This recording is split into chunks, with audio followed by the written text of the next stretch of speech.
Mariah. Where do I even start? Well, let's just say I got sober back in December. Actually, let me go back a little further. In October last year, I had MRSA. I almost died. MRSA is a blood infection. It was actually in my heart, in the valve. And what it was doing is, when my heart pumps the valve, the MRSA, it was shooting at all my organs. And it was shutting everything down. I had went into the hospital on a Thursday. The doctor said if I didn't go that day, I would have been dead by that Sunday. I was in the hospital for about 2.5 weeks. I was on heavy IV medication as well as pain medication. I was on Dilaudid and Oxycontin. What else? And then, so after the hospital, I had to go into a rehab facility. It was a nursing home out in Northampton. I was there for 28 days. I ended up going AMA because I just wanted to get high. I ended up leaving on November 28th. December 15th, my mother sectioned me, Section 35. The judge granted it. Tell them a little bit before this. You're ripping and running. You're using a lot of bags. Yeah, I was ripping and running way before that, which how I got the MRSA. Right. Shooting up. So you at that point you were using approximately how many bags a day? Probably about 50 bags. 50 bags a and day. I was injecting, yes. Yeah, smoking crack. Smoking crack, shooting coke, doing a little meth here and there. Smoking weed. I don't really smoke weed. I smoke cigarettes. Okay. Well, that was years ago that you smoked the weed. Yeah, I used to smoke weed when I was younger. Okay. But basically, heroin is no longer heroin, it's fentanyl. So, I was ripping and running for about 4 years. Right. And then I had caught the MRSA. And then, when I went to the hospital and stuff like that, I was on methadone. I was on 145 milligrams of methadone. I wasn't even nodding off of it. Oh, so you actually did, because at the time when we were doing interviews, you weren't doing methadone, if you remember. Yeah, no. Okay. So, go ahead, continue, please. So, between being in the hospital and then doing the rehab facility, I was on methadone. So when I had left AMA, I went on a 12-day bender, pretty much. I think it was like 2 weeks. And then that's when my mother sectioned 35 days. And then could you talk a little bit about that experience? Just touch on it. The police come, social workers come. Yeah, my mother pretty much, was like, if you go to the hospital, you can come home or whatever. So I went back into the hospital a couple days prior of getting sectioned. So it was, So I went back, and the cops came to the hospital.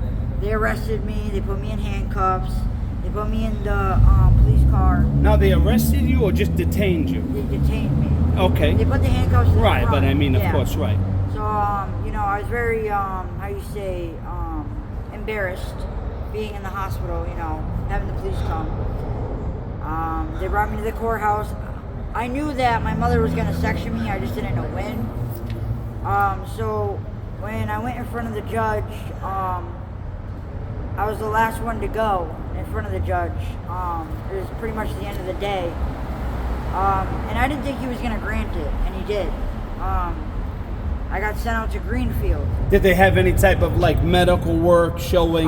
They had a lot of, my mom had a lot of. Any blood work? Honestly, I don't know. The judge had a pretty decent pile of information. Right. To obviously section me. Yeah. My mother. Do you think they possibly even had some of your medical records, maybe? Probably.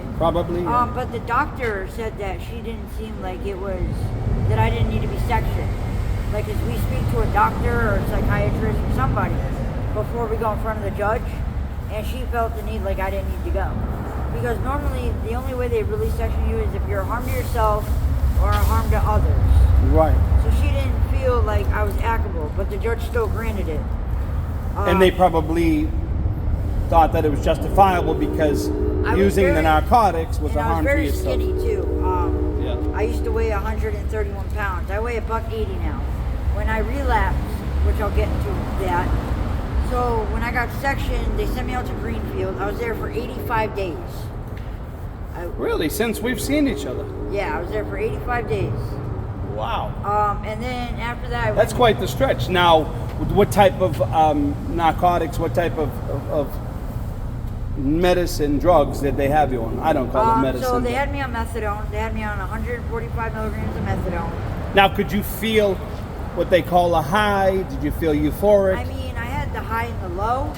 I slept my first 2 weeks there, because you have to go to groups and stuff. And my first 2 weeks there, all I did was really eat and sleep. So methadone. What else do you know that you know of? I was on trazodone for sleeping at night. They had me on baclofen, which is a coke craving medicine. They had me on Zoloft for my anxiety and depression. And they had me on, I think that was it, yeah, just those three. Were they giving you shots of whiskey? No, I don't drink. Never was a drinker. I'm being sarcastic. I know you are. And I know you don't drink. Yeah, so after that, I was able to get into a program. But they gave you a lot. Zoloft, methadone, the other drug supposedly for the crack, Yeah, it was right? yeah, For the cocaine. And I would imagine they probably gave you other stuff. If you Yeah. think about it, right? Yeah, they gave me some other stuff, but I can't really remember. Right. So then after that, I went to And what about Prozac? No, Prozac or any type of no. no. Zoloft, that's pretty much Right. that's pretty much almost the same category. Right. Yes. Yeah. But So- sometimes they like to, in my opinion, they like to test different things and Yeah, see I the mean, reactions, and they they, make almost like a cocktail. Yeah, I mean, like I said, they kept me comfortable, but I didn't go through any.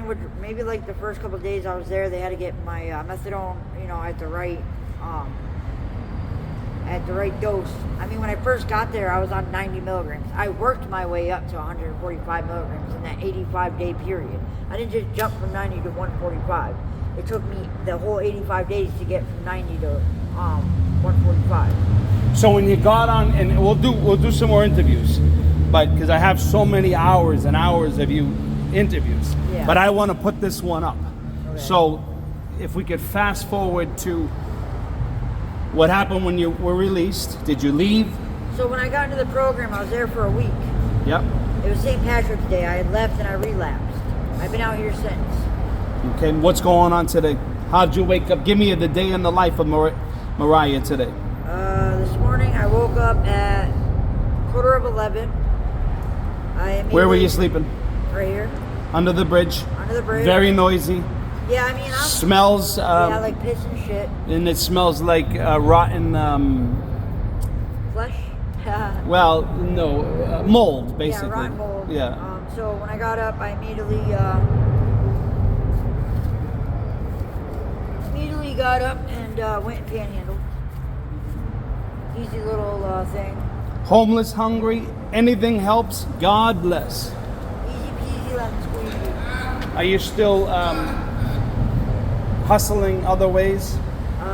No. So pretty much flying the sign. Yeah, I stopped doing that.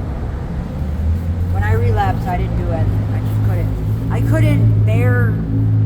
I just, my mentality, even though I relapsed, my mentality, before, I just couldn't put myself, my morals, my body, I just couldn't do that. I just couldn't bring myself to do that again. If you remember, you were dealing with a really bad abscess at the time. Yeah.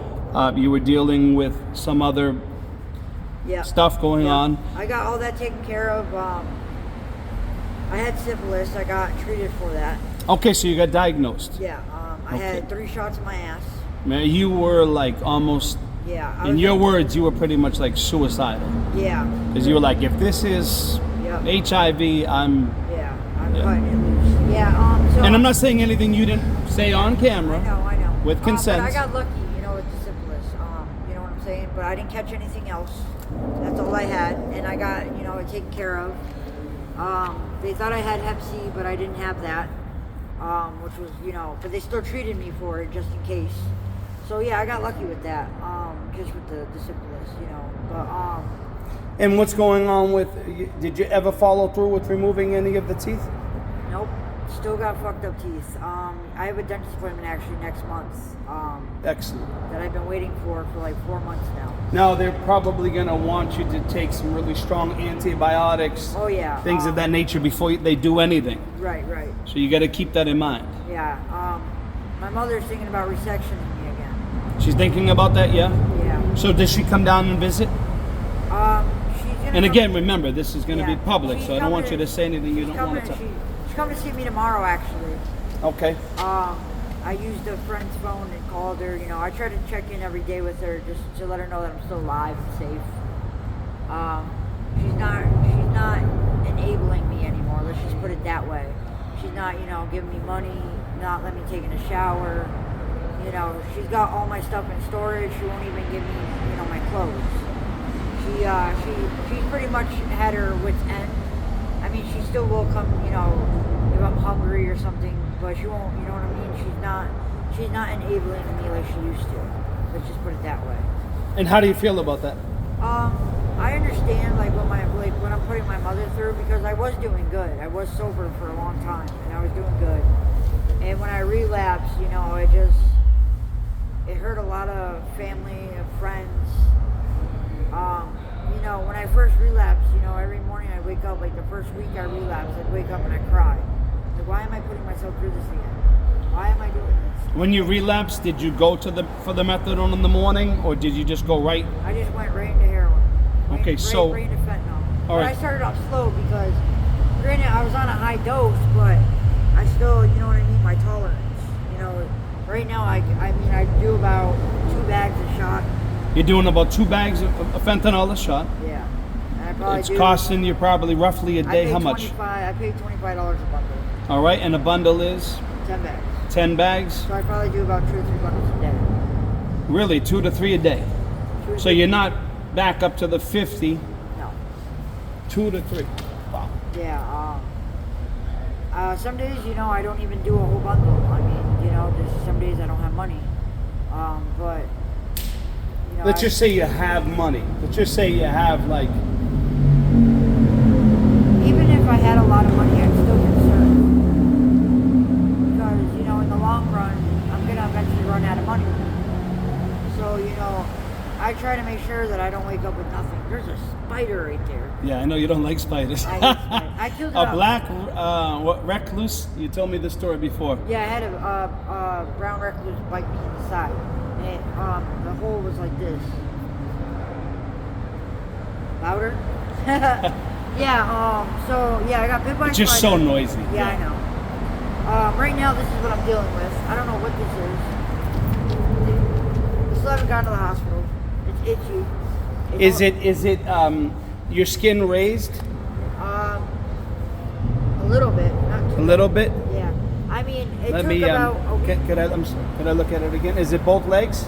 Oh yeah, it's all over my body. It's all over your body. And it's starting to get on my arms. Literally, it's been almost 2 weeks, and it's now just working its way on my arms. And how itchy is it?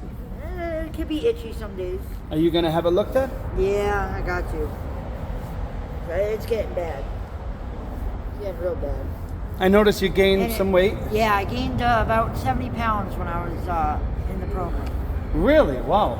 Yeah, and I probably lost about 30 of it, maybe 40, since I've been out. I've been out since March 17th. It's now May, 11th? Have you been tested for HIV? For Oh yeah.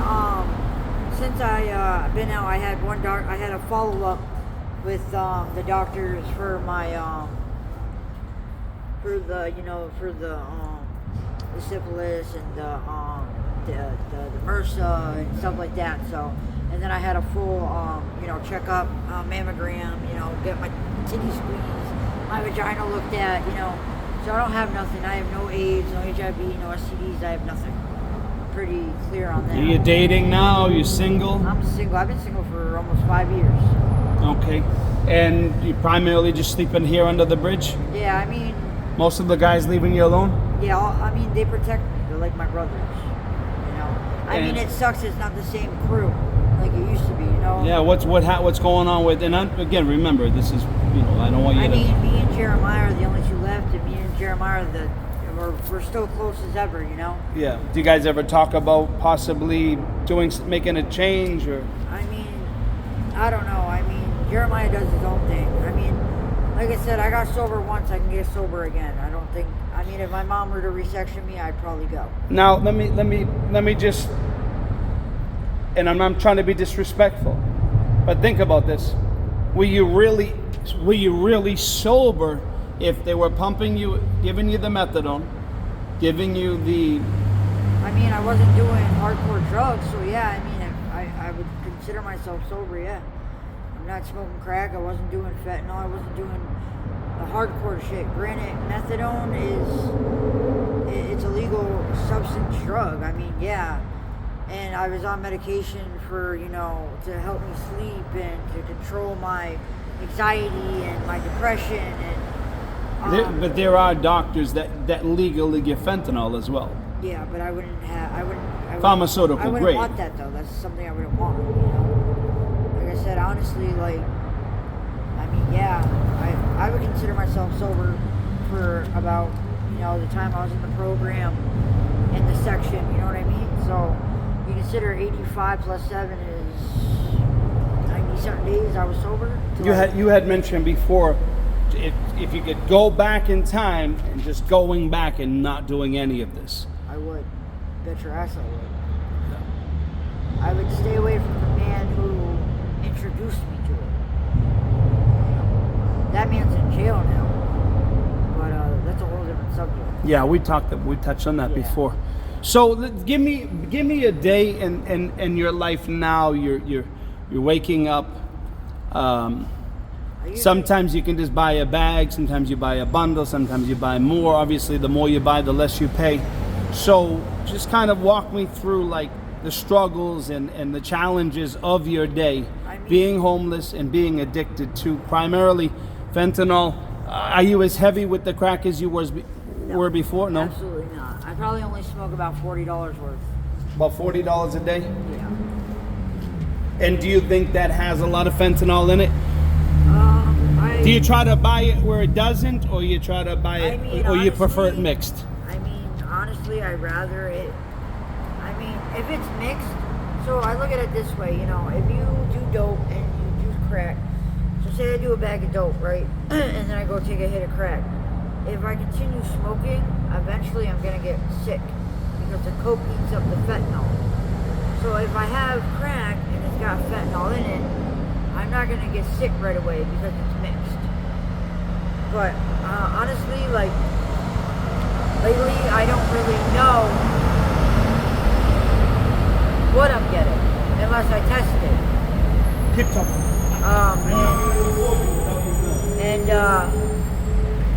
I don't have time to test my shit. I just want to get high, honestly. I'm going to keep it real.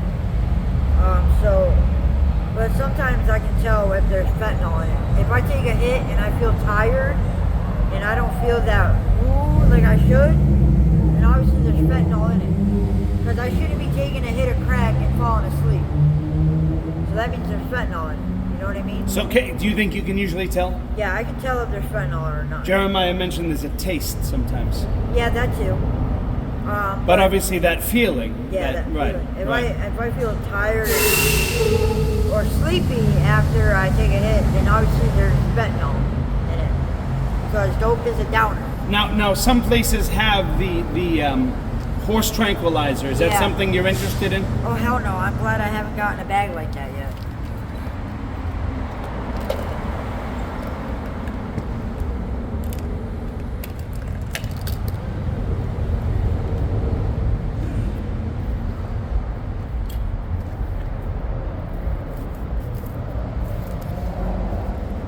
Is there anything you'd say to the younger generation? Don't do this at home, kids. Don't do this at home. I wouldn't do this at all. I hate that I have to, that my life depends on this right now. I hate it. You know what I mean? Do you feel euphoric? Do you feel what they call a high? It all depends. how long does it last? Somebody told me before that It can last up to a couple hours. The euphoric feeling, I don't feel that. The highness, it's more of a body high to me.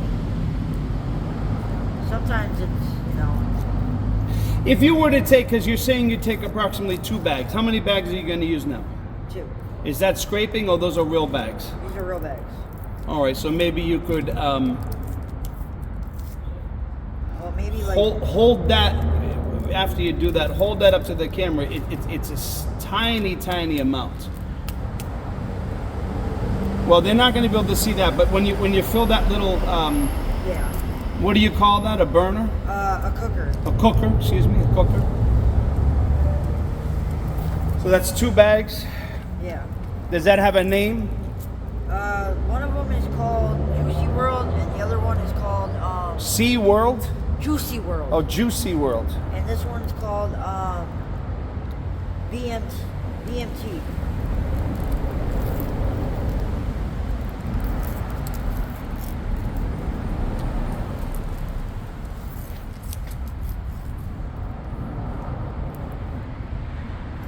Sometimes it gets stuck to the bag, or it's spilling on my pants. One of the Do you think when you lick the bag you feel anything? No, absolutely not. I taste it. Some people scrape their bags. You save the bags? No. Yeah, I remember you telling me you don't. I just... Once in a while. All depends on, you know what I mean? How many?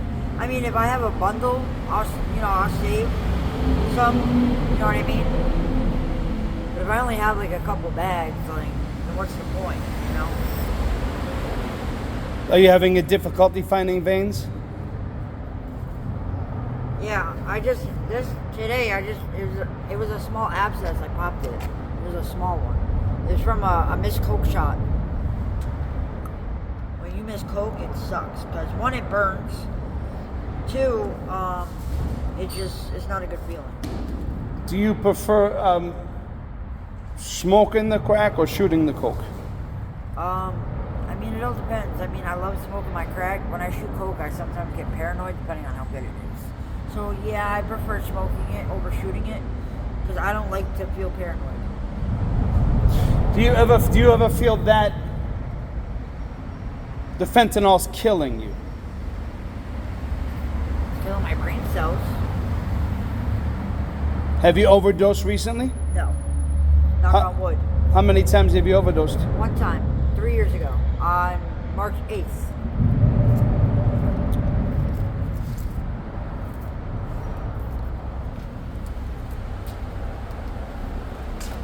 So you're pretty much the only girl that's down here. I'm always going to be the only girl that's down here. Well, once in a while, the people try to come and hang around for a day or two, and then... Yeah, I know. But that never lasts.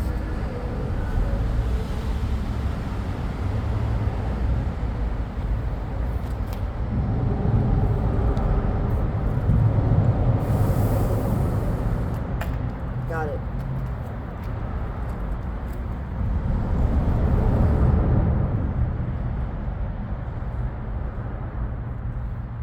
Normally you're supposed to take the tourniquet off before you pull the needle out, but I do it ass backwards.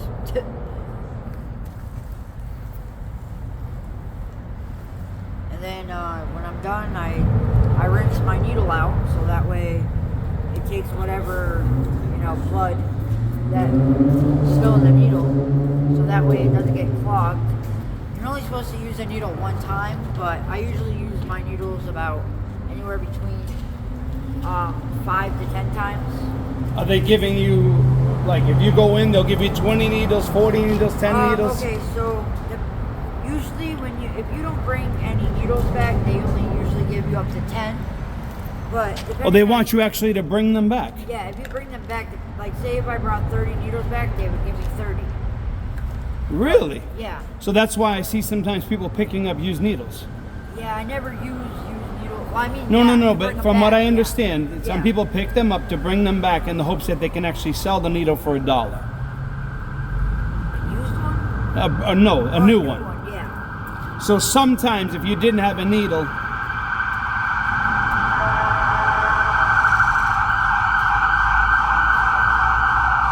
you could actually buy a needle off of somebody, or $1, yeah. Yeah, for $1, exactly. So I've seen some people where they try to actually, that's their Yeah. little hustle is. Yeah. Right. Have you ever shared a needle? I don't share needles. I don't do any of that. I'd rather reuse one of my old needles than use somebody else's. Now, there was a time that somebody didn't have water. He was using Gatorade to mix. I've used grape soda. Soda? I've used all kinds of shit, yeah. The only thing you don't want to use is alcohol.